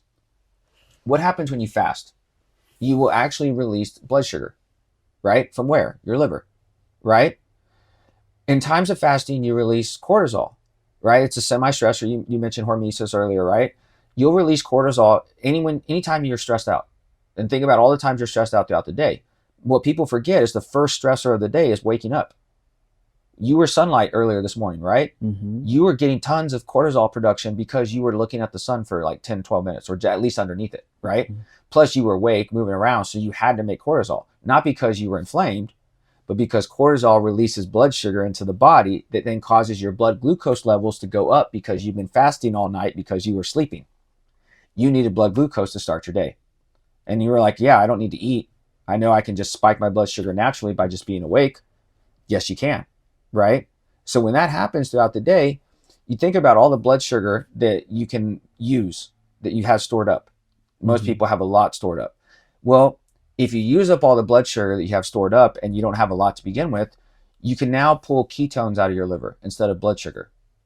The keto diet is known for this, right? Now, diabetics have to be careful because if they're too acidic and too dehydrated, which most of them are, they can go to ketoacidosis. But what will happen is for the healthy individual, if you're running low on blood sugar, your body engages into fat mode and says, we can burn fat for energy. And your brain loves ketones for energy. Like you run clear-headed on ketones all the time.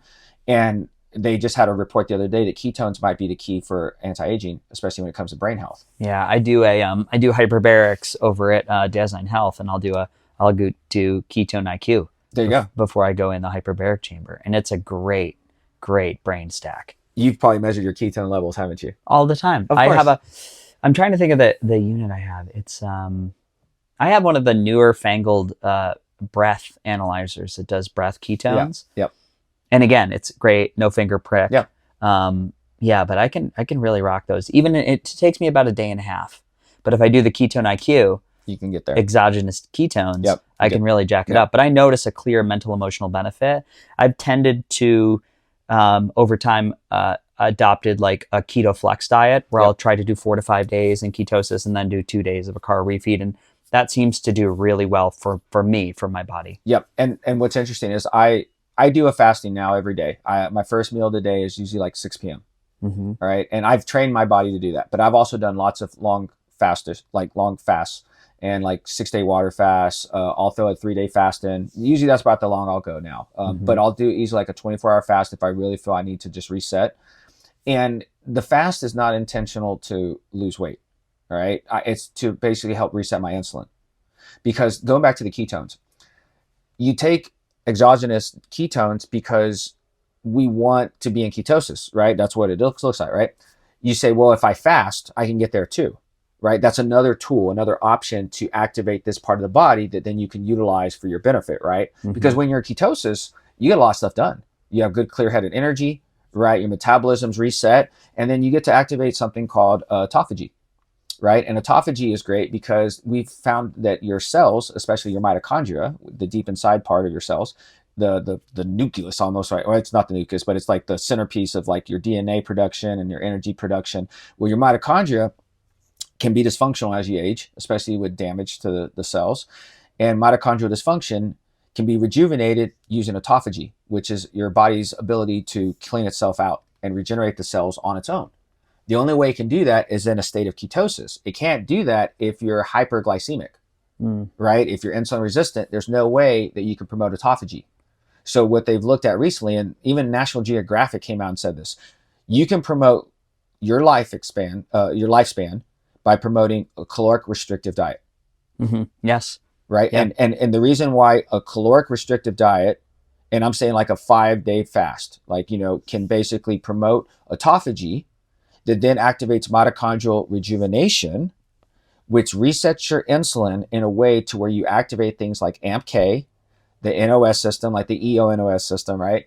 Let's say sirtuins, right? And what happens is then you can do something called mitochondrial biogenesis, which is if you're long enough in this fast and you're in a healthy state, you can make new healthy mitochondria. Yeah. New mitochondria. If your body's in a healthy state, which means it's not that you've eaten 4 meals a day. It's that you haven't eaten a meal in 4 days. Yeah. And that your insulin was regulated before that. The diabetics can't get to there because their blood sugar drops way too low before that happens, because it's way too high to begin with usually. And then they have to eat something to kind of pick their blood sugar back up. This is called hangry. And what happens is their insulin is usually insulin resistant. And going back to the healthy individual at 40, this person, it could be the CrossFitter or the marathon runner at age 40, at 11 a.m. or 2 p.m., they're always tired. Always tired. And I'm like, it's not your caffeine. It's your blood sugar. Do you have a dip in the day? If I eat, that's why I was hungry this morning, but I didn't want to eat because I was like, I don't want to be tired later. And it doesn't matter what I eat, because even if I eat like sausage or whatever in the morning, I still have to process it, right? So then I'm like, okay, I'm just going to wait till later. That's why I usually don't eat, because it slows me down. Yeah. And I've found through fasting, autophagy, the human body is designed to thrive by not eating, right? And so let's go back to the digestive tract. The vagal nerve goes into your digestive tract and your intestines, right? In a rest and digest state, parasympathetic mode, your digestive tract is always moving, right? It's like a one-way conveyor belt. In a sympathetic mode, flight or fight, it stops it. That's called gut motility, right? It stops the gut motility. Well, guess what happens with semaglutide? It also stops the gut motility. If they're already in flight or fight mode to begin with, they've already had a stopped gut to begin with, and they've never fixed the flight or fight mode, and they just take semaglutide. What we're trying to do is say, like, we need to fix the flight or fight mode. If you can, it's okay to take semaglutide right now, but we're going to work on lifestyle modifications. We're going to support your inner child, your playtime, whatever you need in order to get your body to calm down, because I also know people won't lose weight if they're in flight or fight mode all the time. And so it goes back to like tying back to the liver. The liver is part of this whole deal, right? So if you have leaky gut, you're also developing fatty liver at the same time. Research has shown they go hand in hand. So it's also not just the brain and gut axis, it's the gut liver axis. Yeah. It's fascinating how many different pathways. And I had somebody, we were in a similar conversation yesterday, not this deep, with a friend, and she asked me a question about joint pain and gut health and the interrelating aspects. And I had mentioned off a couple things. And at 5 minutes in, she just kind of said, "Oh, health is such a moving target." and I, as of late, I've really stopped myself from making suggestions about any supplements, I would really implore people to just take a basic intro course to the human body's organ systems and how they function together as a whole. Yep. And with that basic understanding, which I wish we would replace like algebra or home ec in our public school systems, to really, I think if people understood how everything is interrelated, and there are certain really important areas that we want to know what the liver does. We want to know at times that it's really processing things at night and almost like a toothbrush pulling out these environmental toxicants. Yep. If there was that basic understanding, I think we could start to, again, build on these things so people could not feel that overwhelm. Yeah. Let me ask you, just because we're a little past an hour here, what are some of the mechanical things of which I have in my daily practice maybe I'll start with those that I do for my liver. So I can tell you from experience and also looking at labs, things that have helped my liver have been coffee enemas. Things that have helped my liver have been warm castor oil packs, probably the most impactful I've ever seen. And I would also say like a full body lymphatic brushing have been really good for my liver. And the big thing that I want to just mention about the castor oil pack is I know people will think that's woo woo. I put a bunch of castor oil on a piece of wool, I put it on my liver, and then I put an infrared heating pad on top. And in the morning, if I do that, my bowel movements are incredible. I don't put the pack on the colon. Yeah. I don't put it on the small intestine. I put it right over the liver. And supporting the liver in that way has given me some of the most impressive, I'm going to put the seat down, I'm going to leave a sign on and said, don't flush this, I'm going to get a camera. This is a world record. Bowel movements. Yeah. And have you experienced that, or do you talk about any of these mechanical interventions to support the liver in practice? All the time. All the time. So we have a phrase here called good poops. Yeah. That we've been using with our supplement company. We even put it on a shirt. And I walk around with a shirt that says good poops. And I did it at a music festival this past weekend, you know which one. And I can't tell you, it was probably less than 20 minutes I was there on the grounds, and people kept coming up to me saying, hey, good poops, man. Yeah, awesome. And they were like high-fiving me or giving me fist bumps. It was all guys. And because, you know, in my mind, I'm thinking like they're thinking about when they had a really good poop.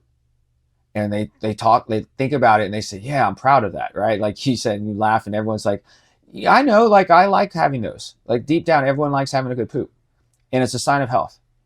And we're trying to destigmatize the idea that we shouldn't talk about it, right? Because a lot of times you find that people don't have good poops. And they don't associate the liver with their good poops, right? So you mentioned the castor oil packs. So the thing that's helped me with my poops is activating my MTHFR pathway, because my MTHFR gene does not work. Because I know my MTHFR gene's off because it's genetics, what I'll do is I will take a methylated vitamin every day. And I know this because I measure in labs. I started with the methyl B9, like 5-MTHF folate. Mm-hmm. I would just take that all the time. And then there's methylcobalamin B12. I started taking that. Looked at B6. I was low in that. So I started taking P5P. That's the methylated version. Even the resveratrol that we have here is pterostilbene. Mm-hmm. And that's and then I think there's another form of it, transresveratrol too. I think it's like a methylated form too. Like one of the two is. I got to double check. But that's like even the kind that most people like me can use, because I cannot process cyanocobalamin. I cannot process folic acid, right? And if you look at some of those, like, well, how can you tell the difference between supplements? Like, that's how you tell the difference. Like, if you say, all right, show me your supplements, and like cyanocobalamin, folic acid, I'm like, yeah, this is inferior. Like, my body can't use this. It processes it weird. And there's people who come in here for B12 injections all the time, and they have pernicious anemia, right? Or they have anemia, and they're like, I can't do cyanocobalamin. I have to do methylcobalamin. And they always ask, is this methylated you're about to give me? I'm like, yeah, I have an MTHFR issue too. Like, oh, perfect. I can't process the other stuff. If I know I'm processing the methylated B vitamins, then my liver's processing them. So I always make it a point for years now to take a methylated B vitamin daily. However, because there's lots of methyl donor supplements, and full disclosure, we have a supplement company, there's different ways to take methyl donors every day. So like our Bliss, I don't know if you took that Bliss earlier. You need Not yet. So that's like the biggest methyl donor for the methylation cycle out of all our supplements, actually. That and the liver boost. Mm-hmm. Because that's SAMe and trimethylglycine.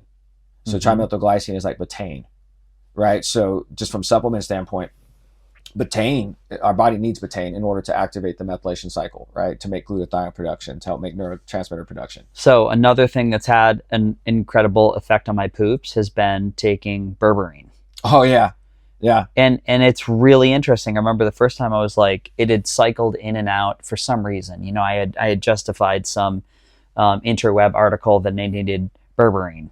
Yeah. And didn't notice much in energy, but I did notice the quality of my bowel movements immediately improved. Yep. And then I had cycled it off. I was like, damn, what did I change? It was that berberine. Yeah. There's berberine. You talk about some of the insulin regulators, known for that too. Mm-hmm. So if people want to try like another approach to help with insulin and blood sugar, berberrine's a really good one too. In fact, I think actually we're working on a product too with that because I mean it's just a no-brainer. We've known about it for a while, but Mm-hmm. now with the craze of semaglutide and everything, people are looking for other things as well. Well, you've tried it and you're like, what did it do? I think it probably helped with a little bit of the insulin and blood sugar for what it's worth. Did that Mm-hmm. mean you were able to process more of it out of your system?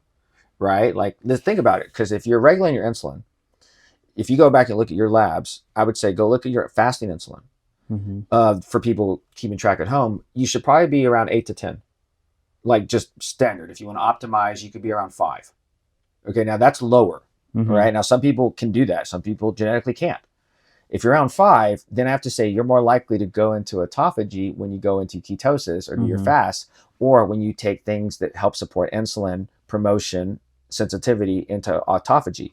So I think about berberine, I think about resveratrol, alpha lipoic acid, right? Mm-hmm. Some people want to say NAD or MNM, but that's the thing. I don't think they promote insulin sensitivity the way that resveratrol does, the way berberine does, the way Mm-hmm. alpha lipoic acid. NAD and NMN, they tend to promote sirtuins, right? And Mm-hmm. so let's talk about resveratrol real quick. So like the berberine you mentioned, I'm a big fan of resveratrol. Resveratrol is my go-to instead of things like metformin, right? Now, National Geographic even said, in addition to caloric restriction, if you took metformin and did caloric restriction, you will definitely promote longevity. Metformin helps activate AMPK, right? Which, if you promote fasting, autophagy, sometimes cold therapy, right? You can Mm-hmm. promote activation of AMPK, which is an enzyme that promotes activation of your mitochondria, right? And so I take resveratrol in the morning because I've known resveratrol helps with insulin sensitivity, helps with blood sugar regulation. And in the morning, I know my blood sugar naturally goes up even when I wake up in the morning, Yeah. right? So then I'm definitely not going to eat. But I want to take my vitamins in the morning, especially that one, because then it can help kind of regulate my insulin and blood sugar and keep it from coming down because I'm about to start my day, which means my blood sugar is about to go up. Mm-hmm. So then if my blood sugar is lower because I'm taking stuff to lower it throughout the day, by the end of the day, when I do finally eat, my blood sugar has been regulated throughout the day. I tend to think people will not crave foods. And that's how you also regulate leptin, right? Because if you're regulating insulin, you're regulating leptin. And if you're regulating leptin, you're regulating cravings, Yeah. right? And you're bringing your appetite back, which is a great reason why people should fast. Because if you do caloric restriction diets, you can starve yourself literally until you bring your hunger back. Diabetics can't do it right away because of the blood sugar drop. However, you eat fat before you fast. That's the easiest way to look at it. You and I Yeah. both know that. I mean, and I've, it's really interesting. So there is some degree of bio individuality within Yep. our genetics and who does well with fats and who doesn't do great with fats. I've just really been digging into my genetic report, and it's really the more and more data I get, and the DNA company. I've done 23andMe. I put it through Genetic Genie. I've done Yep. all these different things, and the more information I garnished about myself Yep. is for me to limit my fats. And I couldn't tell you what the genetic SNPs are that give me this information, but it's been reported again and again, and I felt better. I have actually adjusted opposite. Now, I intermittent fasted for 13 years. Okay. Didn't do breakfast, eat 3 in the afternoon, stop eating at 8. I've actually flipped that, and I've started to do a bigger breakfast Yep. meal, and then really tried to make dinner like almost like a light, Yep. very light snack. So I'm extending the fasting hours at nighttime, and it's felt good. Yep. It's felt good. I continue like you do, look at my labs all the time. But And I think that actually makes more sense, to tell you the truth, the way you're doing it. Mhm. Because if you heard the old idea, you eat like a king for breakfast and a peasant for dinner, yeah, there's the idea that you're about to go to bed. Right? So you're not going to burn off that energy that you eat, Yeah. right? Because calories are still energy, right? Metabolism, glucose, carbs, right? yeah, But it's opposite for most people. They will skip breakfast and lunch and dinner, and they'll eat way too much, and they'll think, well, okay, I'm able to, I miss my meals, so I'm going to enjoy my meals, right? Well, I still imagine, like, if you skip breakfast and lunch, you didn't even realize it because you were stressed, right? Yeah. And so what will happen is if you help regulate your blood sugar by eating at the right times, you're just not going to eat that much to begin with. So I imagine your breakfast is probably not even that big of a breakfast. So when Yeah. you do eat the fat, and I have to keep this in mind, it's not like 3 hamburger patties, right? The fat could be like half an avocado, Yes. right? And you're like, okay, I can handle that. I'm like, yeah, Mm-hmm. that's the kind of fat I would prefer, Mm-hmm. right? If people are like, oh, I ate a little piece of salmon. Yeah, about the size of your palm, right? That goes like, you could be full for 2 days off of that, Yeah. right? So I don't think it's like I need 2,000 calories of fat when Yeah. I'm doing my fasting, but I've seen that with the keto diet and I've seen it with the carnivore diet. And I love the guys on the carnivore diet because I do appreciate that it's an anti-inflammatory diet. Mm-hmm. However, a lot of the labs are high in cholesterol because their diet is high in cholesterol and they're not processing all that fat the right way because they had liver issues to begin with. Yeah. Right? Yeah. Context, right? It's really context. You really got to understand the body, and it's tough. I will go back to this again. You got to have a guide.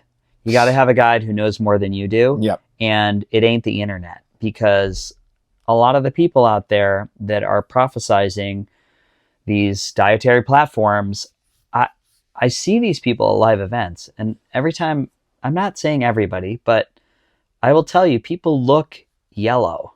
I'm like, you look jaundice. Your liver looks stressed. Yeah. Their skin color is not good. Yeah. Something's going on. So we'll see, right? This is a new thing. It's going to come through and come in a wave. I would also argue, and I have a working theory, that because we know we are so dramatically outnumbered bacteria to human cells. So I'm always asking myself, as I diminish the diversity of foods I eat, I diminish the materials, the fiber, the different polyphenols that the bacteria in my gut are getting. Yep. And what's feeding your cells? It's not the food. We said this in the beginning. It's the downstream metabolites that the bacteria are creating from that fuel you're taking in. So what does that relationship look like? And long term, are you doing yourself a favor? I don't think we have a long enough. I know people will argue that, yes, hunter-gatherers, would eat deer, but they would also do things like forage for nuts and honey and even different medicinal barks and plant fibers. You got to consider it all. And I pause and I will admittedly say, I don't know. The only thing I can say is I am aging very slowly, not only from, being going to be 46 in February. I also look at things like True Diagnostic, which measures my Dunedin pace of aging. And I'm, I think it's my intrinsic age, it's like 30. Yeah. And that's looking at telomere length and genetic and organ function and all the things. Yep. So something I'm doing is working well, but most times I've done a diverse diet with polyphenols and some fiber and clean meats. Oh yeah. I try not to eat any food out of a box ever. I mean, since 2009. Yeah. I can imagine. Yeah, I'm getting a good run on it here. So this is just my N=1 experiment. And we're seeing how it goes day by day, but I'm always challenging myself. Yeah. I'm always asking myself, I'm like, does it make me feel good? Does it make sense? Is there science to support? Yep. And who am I getting my information from? Because it's hard right now. It is. I will always go back and point someone to someone like yourself. You are a nurse practitioner. You are in a clinical practice, and you are seeing people every day. And so you see, is it working? Is it not working? What are the limiting factors? Is the trend on the internet showing up in the population's lab results that show benefit? And you're going to have outliers. I'm going to say you're going to see different things than what you're seeing even in research. So if you were to accept the idea that 1 in 4 people have a fatty liver in this country, here's what I'm seeing on my end. There's plenty of conversations I have. Most of them are with women, actually, because most of the time it's females that come in here because they want to do something about their health. So I talk to a lot of women about their hormones, inflammation, their autoimmune disorders, their gut issues, right? Their lack of sleep, their lack of tired, their weight gain. Guys want to talk about their testosterone. Or they're just kind of stressed and they now just starting to talk about their depression because it's 2023. But I mean, the diet and all that stuff too, you're right. There's a lot of information out there. And so they're like, well, I don't know what diet to do. I've tried every diet. All right, cool. And I've tried this supplement. I'll try your supplement. I'm like, that's cool. You can try any supplement really, but I want you to take one that's going to work, right? That's the easy part. I tell the second the door, like, here's the gut diet, which is anti-inflammatory. It's like our version of, an anti-inflammatory FODMAP diet. Mm-hmm. And I just know that'll work for anyone. It's a eat this, don't eat that list. Do you know? It's FODMAP: fructose, polysaccharides, disaccharides. And then it's like just, did you already say poly? Yeah. Yeah. So it's, I think those I gotta look that up. Yeah. We'll put that in the show notes. We'll put that back in the show notes. That's a great social media clip that we'll pull, and we'll be like, put the little question box up and be like, define. Don't use a Google button. Yeah. But define for me FODMAP. If you can actually name it in a row correctly, because it is. It's one of those, like, I can't name the whole long thing, but anyway. So this kind of ties back into what you were talking about before. So the diet, if you're just looking at progressing research, if they eat something that comes from nature, that's probably my best bet, right? Like, it wasn't in a box, it wasn't, something that came out of a can, they had to heat up, like, if it's just real food when they're actually hungry, that's a win for me, right? Mm-hmm. Because then I can say, then take these supplements, and I have a pretty good way of getting people, to take their supplements, right? Like, because they'll get labs done. They're like, oh, it worked in the labs. Like, yes, we'll keep doing it then, right? But there's something called lipopolysaccharides. Mm-hmm. And LPS. We just had Kieran on from Microbiome Labs. We were talking about all our ways issues in which these lipopolysaccharides just wreak havoc in the body. Yeah, and so I was just studying this the other day about the liver. And so what happens with bacteria is that, the way I understand it, because I've done like GI maps, and you've probably done that test too, right? Mm-hmm. If you GI maps, Genova Diagnostic, and now I'm doing Biome FX. Right. And so you're looking at every which way to look at the microbiome and the makeup of your environment and your digestive tract, mm-hmm. right? Just to blow your mind, I think it might not be exact number, but I think we have 7 different microbiomes in the body. Like, women might have 7 different because of the vagina. Sure. Like, yeah. So if you think about all those living environments, what they need is a certain ratio of bacteria, viruses, parasites, and fungus, mm-hmm. right? And there's good and bad, right? Which you can have some bad, but I don't think you need an overgrowth of some, right? What happens is you have small bacterial overgrowth or small intestinal bacterial overgrowth in a lot of people, and you can redefine it as gut dysbiosis. Well, years ago, they were saying it was irritable bowel syndrome. And years before that, they were like, oh, it's leaky gut. Crohn's, colitis, all this stuff. And so you say you have dysfunction of your gut. Your digestive tract is a security wall. It's just supposed to not let in certain things, but it metabolizes everything almost like through a shaggy carpet rug, mm-hmm. kind of like approach, right? Shag carpet, totally. Right? So you have these finger-like things that absorb all throughout your digestive tract lining. The microvilli, right? And then what happens is you absorb food, you take nutrients out of it, and then you poop out what you don't need, and then everything else gets seeped into the blood, gets carried into the liver. Okay, goes through the portal vein, gets mm-hmm. into the liver. That's like another thing that does. It kind of cleans it out, takes whatever nutrients out of it, and then the rest of the blood is shunted back up into where the heart and the lungs, right? Yeah. And then it gets recirculated. So the liver's cleaning out the blood too. It's pulling nutrients out of there that you needed to get out of the food that was digested through your colon, right? And then your small intestines and whatever else that came through, right? I mean, because even involved with B12 in your stomach. So like you have a whole process throughout your digestive tract that's working to digest whatever you eat. And when it gets into the blood, it goes to your liver. Now, the LPSs, from what I understand, it's like if you had bad bacteria, like gram-negative, like E. coli, that gets into your bloodstream, and eventually it latches onto another cell, and it kind of transforms that cell into like this potential toxic bacteria, then to start almost duplicating and mashing into other things and causing a bacterial overgrowth, or something like that extent. Or it just changes the composition of the cell, and then essentially that cell is like unhealthy, almost kind of like, not necessarily like a virus, but like what a virus does, like it attaches to a cell and it takes over. Mm-hmm. Like I said, I've been reading more about it. It's fascinating. I'm sure Microbiome's labs could have a lot more to say on it, but it brings up a good point. So like, let's say that you had tested E. coli in someone, and you're like, oh, I can see in my titers, in my blood work, and even my stool samples, that I've had a chronic exposure to E. coli. Mm-hmm. Like, yeah, you traveled, you ate, street food, and you ate all this other stuff, or maybe you were swimming in some lake you weren't supposed to. That stays in your system forever. That's how I believe. Because H. pylori is the same way. If you checked H. pylori in everyone, how many people would have a prior infection? Or would have chronic low-level infection of H. pylori, because guess what? You check for that in the GI map. Mm-hmm. And what will happen is if you check 10 GI maps on people, my guess is 6 or 7 of them probably have H. pylori infections at one point, which Mm-hmm. meant they have some kind of response from an antibody standpoint, from an immune standpoint to say, yeah, like I can't have too much of this again because then it overwhelms my system and it makes things bad. Well, guess what feeds bad bacteria? Sugar. Mm-hmm. So you imagine this is what happens with the gut again. If you have sugar issues and you like are addicted to sugar or carbs, that feeds the bad bacteria for overgrowth in your digestive tract, causing leaky gut and dysbiosis. While that's happening, the food that was going through there, your liver was overproducing bile, right? Because that's one of the things it does. Well, guess what else? The intestinal tract makes bile.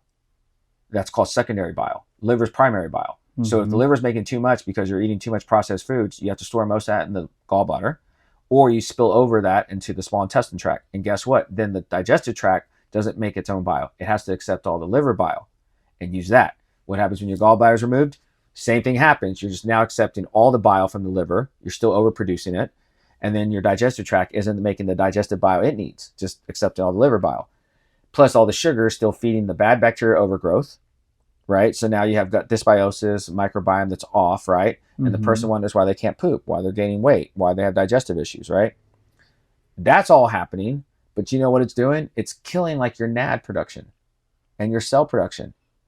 The digestive tract needs certain ingredients in order to make other ingredients, like NAD production.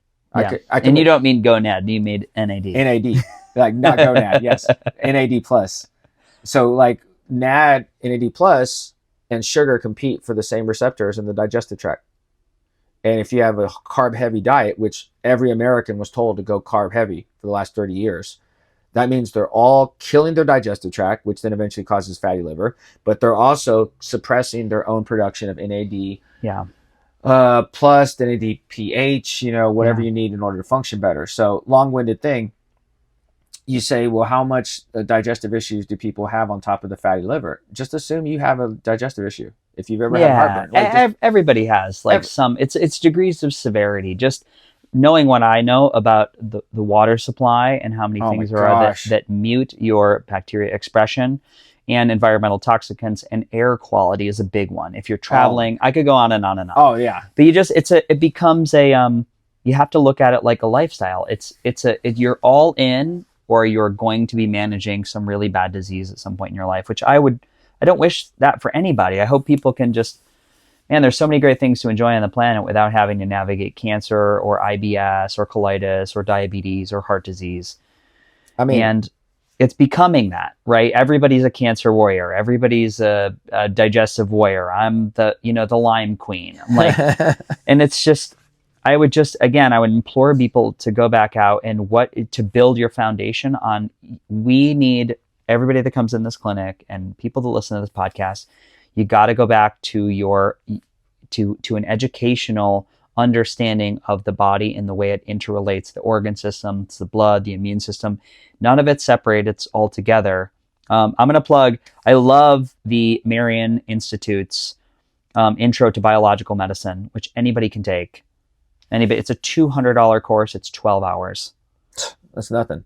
Yeah. $200 course. It's 12 hours. It's really good. It's Dr. Dixon Tom, and it's just, that's where I would personally start. As we close on our podcast, what are you giving people that listen to this today? What is their action step if they're listening to all this and their head is spinning a little bit? It was a lot of information. I'll tell you that much. If you made it this long, hopefully you have something that you can say, all right, that resonated with me. I want you to just think about your appetite right before you're about to eat your next meal. And then do that again the next meal. And then the next meal after that. If we've been talking about the liver, this is your liver speaking to you now. Are you really hungry, or are you craving that food that you're about to eat? All right.